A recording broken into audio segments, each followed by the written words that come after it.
world around us these days is both digital and global. Technology is suffusing everything. We're globally interconnected with people and places that we've never been connected before. In this digital global age that we now live, we're finding that for the most part our schools are neither of those. Schools are supposedly knowledge institutions where we teach kids to be masters of information. And yet if you look out in the real world beyond schools and beyond universities as how knowledge workers do their jobs, they're doing it all with computers. And here we are, we're pretending that we're preparing students for knowledge work in a knowledge economy, a very hyper-connected, hyper-competitive, global knowledge economy. And yet we're doing it with ring binders and notebook paper.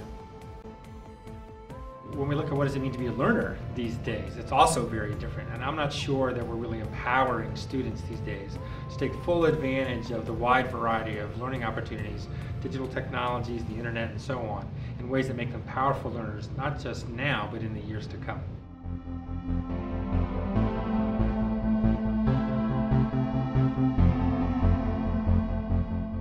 So much of our education paradigm for the last 100 years has been focused on factual recall, low-level procedural knowledge, the kind of stuff that you can easily and cheaply assess with bubble tests. And what we're finding is that that kind of knowledge is ubiquitous these days. Instead of suffering from knowledge scarcity, we're suffering from information overload. And any fact that's in any textbook or on any worksheet or any end-of-chapter practice question or whatever, you can easily find on the web in 100 different forms. We have to skill ourselves up to a higher level of knowledge work. That lower level work in which students spend about 80 to 85% of their day-to-day classroom time on doesn't really have any kind of economic value anymore. We still need to know facts, we still need to know stuff. There are, when we go and find information out on the internet, we still need to be able to think critically about it and what does it mean. But nobody's regurgitating facts anymore in these days and getting paid for it. Instead, what they're being asked to do is what can you do with that knowledge, how do you think about that knowledge, how do you create new value with that knowledge, and so on. That's all upper level mental work. That's applying, that's synthesizing, that's analyzing, that's creating, that's doing.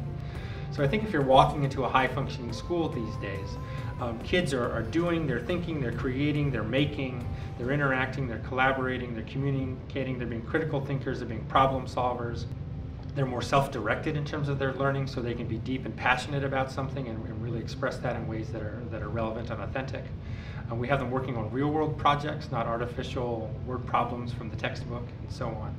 So I think that's what a really high-functioning school looks like. It's one that gives kids greater autonomy, greater choice, greater self-direction, and they're empowering kids to do that work, which in most cases means that they're using computers, they're using the internet, they're using video, they're using collaboration tools, they're using whatever is necessary to get the job done.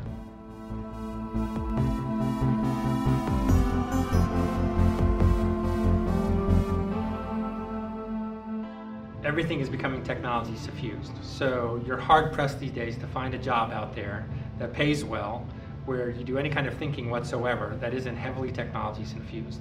So how do we start getting kids access to laptop computers, iPads, netbooks, digital camcorders, whatever they need to do that kind of higher level academic work, learning work, mental work, like it's done out in the field. When we make those tools, those hardware systems, those software systems, those online systems available to students, we find that they're much more capable of doing things than we thought they were before. We have school districts right now where we have 7th graders that are using the same kind of virtual reality design software as aerospace engineers as Rockwell Collins. We have students who are creating robust online conversation spaces. They're doing professional level video editing. They're learning to express themselves and communicate and create knowledge products that we used to say you'd have to be 25, 30, and have years of experience in your job in order to be able to do, and now they're doing those in middle school and high school. So what we're finding is that when we can get tools in the hands of our students, they amaze us on a regular basis with the level of work that they can do.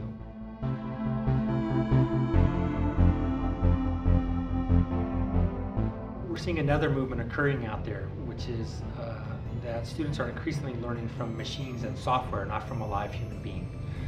So that may be a virtual teacher somewhere else, but it's increasingly software, or it's a simulation, or it's a video game. or it's some kind of self-paced internet experience, and so on. And then, of course, the software, once it pushes that information out, can then also assess your learning and mastery of those lower level mental outcomes in a variety of ways. Just like we're using worksheets for multiple choice questions, for fill in the blanks, for crossword puzzles, for short essays, and so on, the software is increasingly able to do all that kind of work, which means that we have to start thinking as educators, what's our value added above and beyond what the software can do these days. I think in the future we're going to see that learning software can not only handle the lower level mental work, but increasingly through simulations and video game-like environments. The artificial intelligence agencies can also tell us not just what do you know, but what can you do with what you know? How do you apply what you know?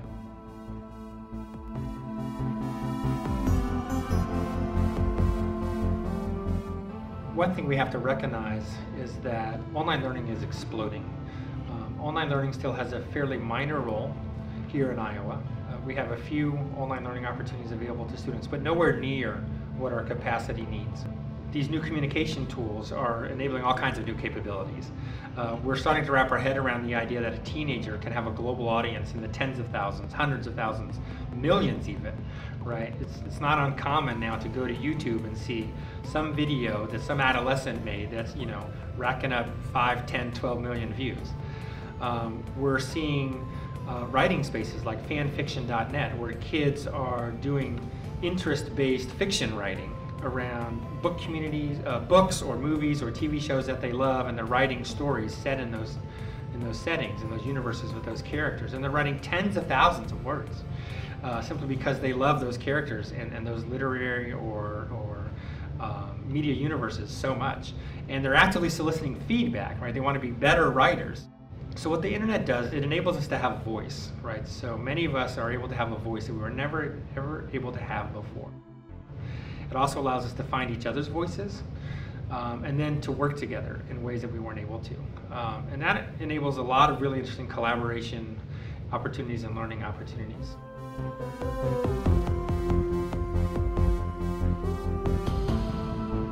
We haven't gotten past the geographic mindset yet that geography matters. And unless your job is location dependent, geography matters not a whit. What we're finding is that you're not, as has been said, you're no longer competing with people just in your county or your state, but you're competing with people all over the country and all over the world for whatever you're doing. So whatever you're selling or whatever you're offering or whatever kind of charity you're trying to raise money for or whatever service you're providing or whatever idea you're trying to raise mind share around, there are hundreds, if not thousands or tens of thousands of other people all around the world who are also doing that. So this new globalized interconnected economy has huge implications for the economic side of things in terms of workforce preparation and the kind of skills that we need to maintain as individuals and as workers and employees throughout our entire lives.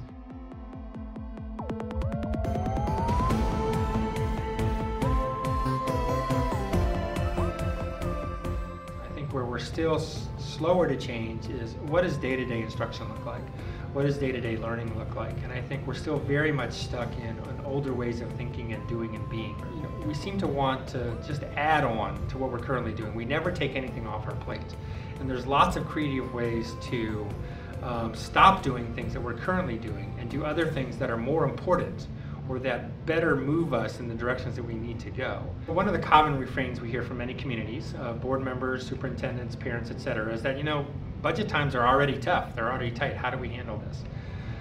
And I guess I would say two things to those folks. The first one is recognize that there are other school systems that look a lot like yours, right? They're operating in the same policy environment, the same regulatory environment, the same funding environment that you are. They're about the same size as you, they're similar kinds of communities, and yet they're making this happen.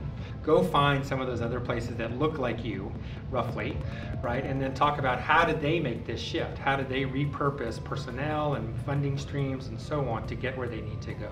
The biggest thing they're doing is they're facilitating instructional change. The tenor and tone of the classroom looks different. If 85% of kids' day-to-day classroom work now is lower level factual recall and procedural knowledge, how do we start shifting that up towards the upper end of Bloom's taxonomy, for example, so that they're doing higher level work? And that's really where the leadership needs to come in, where we say, look, we're going to walk away from some things that maybe we've held dear in the past. The world is changing around us. We have to change too. And that means that learning looks different. That means that teaching looks different. That means that curriculum looks different. That means that resourcing looks different. That means that staffing looks different. I think everybody is recognizing that we're in a transition period. It's very tumultuous. It's very turbulent. And to take teachers who sometimes have been teaching for several decades, right, and have been told that this is the way you should be an instructor, and now all of a sudden, well, you got to do all this new stuff instead. You've got to move from lower level cognitive work to higher level cognitive work. You've got to figure out how to pull these learning technologies into that in a way that's powerful. The technology is a tool and a means to an end, but the end is ultimately higher level learning experiences for kids. What does the world look like now? What will the world look like, 5, 10, 15, 20 years from now? How do we start preparing kids for that? There's lots of really neat stuff that's out there and available to us. We just have to, decide we're going to do it and get rolling.